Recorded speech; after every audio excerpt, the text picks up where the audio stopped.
In Paris, Sam attends a party thrown by his ex-girlfriend, but he isn't there to have fun. He just wants to take back his old tapes. His ex asks him to wait for a moment because she's busy with guests, so now Sam has to sit for a while and feel out of place. When he gets tired of waiting, he asks his ex to tell him where his things are because he'll take them himself. She guides him to an office and tells him to stay in there so they can talk later. Ignoring the drunk people in the corridor, Sam goes to the office and locks the door to look around in peace. When he finally finds his things, suddenly his nose starts to bleed, so he grabs some tissues and sits down to rest.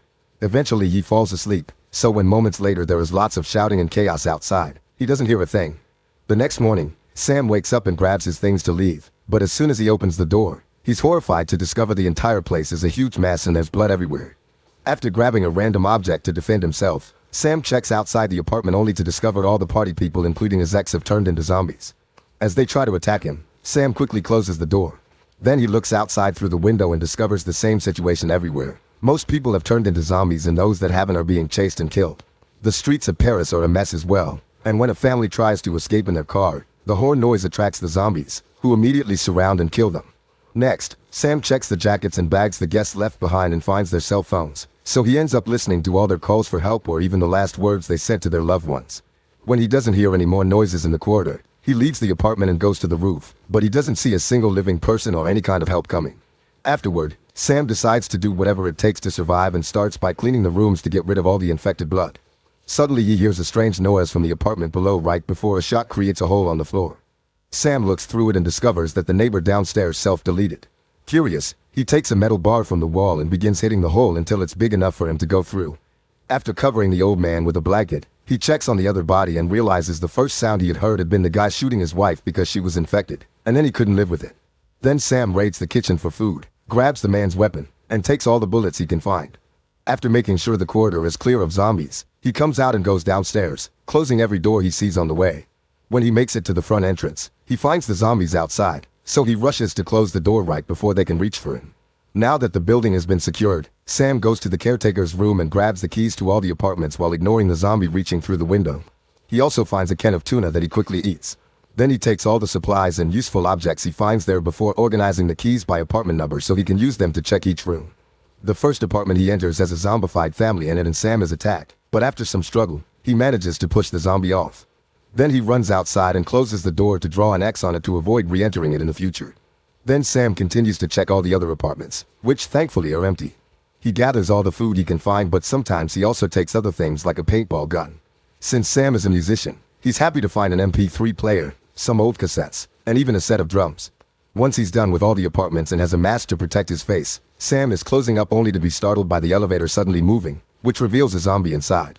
Since it isn't behaving violently, Sam doesn't kill him. Instead, he ties the iron fence with a belt to keep him from escaping.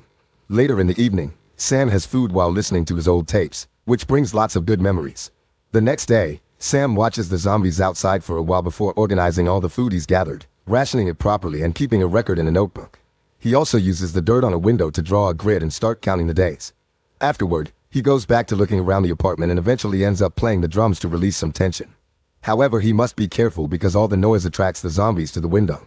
Days start to pass and Sam tries his best to keep himself busy.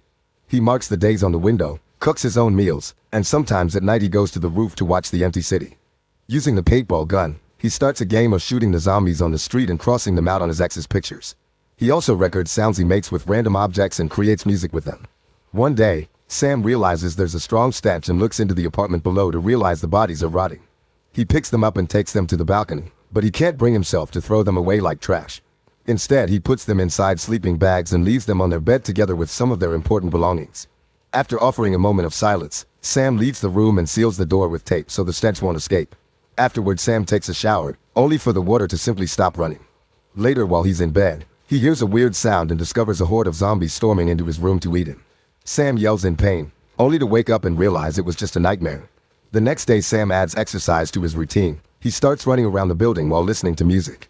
When he stops by the elevator, he dares to shake the man's hand and decides to call him Alfred. Sometime later, it finally rains, so Sam uses lots of pots and containers to gather water and wash his body. Then he sits next to the elevator to smoke a cigar while having a one-sided conversation with Alfred, confessing that the hardest part is not knowing what happened to his family. Sometime later, Sam is at the window with the paintball gun again and is shocked to notice a cat on the streets. He immediately rushes downstairs and opens the door, making sure there aren't zombies around before opening a tuna can and offering it to the cat, who was hiding under a car. The cat is hesitant but can smell food, so it slowly begins making its way towards Sam. However, a sudden noise scares the cat away. Worried, Sam puts down his weapon to leave the door open and begins sneaking around, trying to find the cat. He stays hidden behind cars, but a zombie sees him anyway and comes after him. Sam immediately gets inside the vehicle and kicks the zombie through the window, only to notice a second zombie is also coming. With a quick move, Sam moves into the back seat and escapes through the passenger door. Then he runs back into the building and closes the door before the zombies can catch him. Once he's back in the apartment, Sam looks out the window and notices the cat is just chilling next to the zombies, so he shoots it. Then he turns around and sees blood on the floor, which makes him realize his leg was wounded by the zombie in the car. After cleaning the wound, he sits in front of a mirror with the weapon in hand. There are no signs of transformation, but he can't be sure he isn't infected, so he puts the weapon in the right position to self-delete if it comes down to it. Sam just sits there for a while and eventually falls asleep, causing the weapon to slip and shoot a bullet. Thankfully, it doesn't hit Sam, who wakes up to notice he hasn't changed at all and laughs happily. Sometime later, while Sam is taking care of the plants, he hears a weird noise and yells a few words, but nobody answers. He looks through the window and notices a person in the building across the street, but he can't tell if it's a zombie or not. He goes to the roof for a better look, but there are no signs of life. It's starting to get cold now, so when he returns to the apartment, Sam makes a pillow fort and starts a fire to heat some water for a warm bath. While he's trying to relax, he hears noises again, but they quickly disappear. Later, Sam begins to worry about the amount of food he has left, so he grabs a bag and goes outside to look for supplies. However, this turns out to be just his imagination, because in the end he doesn't dare to leave. Feeling incredibly lonely, Sam starts to drink, and one afternoon, he yells at Alfred, mentioning how he hasn't seen any zombies for days and how they're both alone now. He accidentally spills some drink on Alfred, who starts shaking the door and causes Sam's rant to escalate into yelling. Furious about his current situation, he throws the bottle against the wall and runs back to the apartment. He's so desperate not to be alone that Sam begins playing the drums again, and the noise brings back the zombies, who gather outside the window trying to reach for a yelling Sam. Afterward, Sam apologizes to Alfred for all the things he said. Sometime later, Sam is rationing the little food he has left while listening to his old tapes again, and hearing the voices of his family makes him so upset that he pushes the things off the table.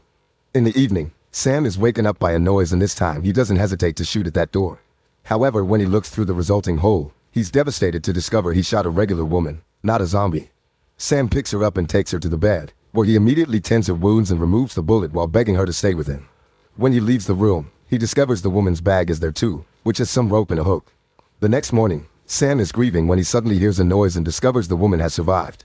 He feeds her some pigeon soup and learns more about her. She's called Sarah, and she's been surviving by jumping from building to building using her hook. She's seen a few survivors hiding in apartments, but most of them have become crazy. The zombies aren't good with heights, but she still never stayed more than a week in one place.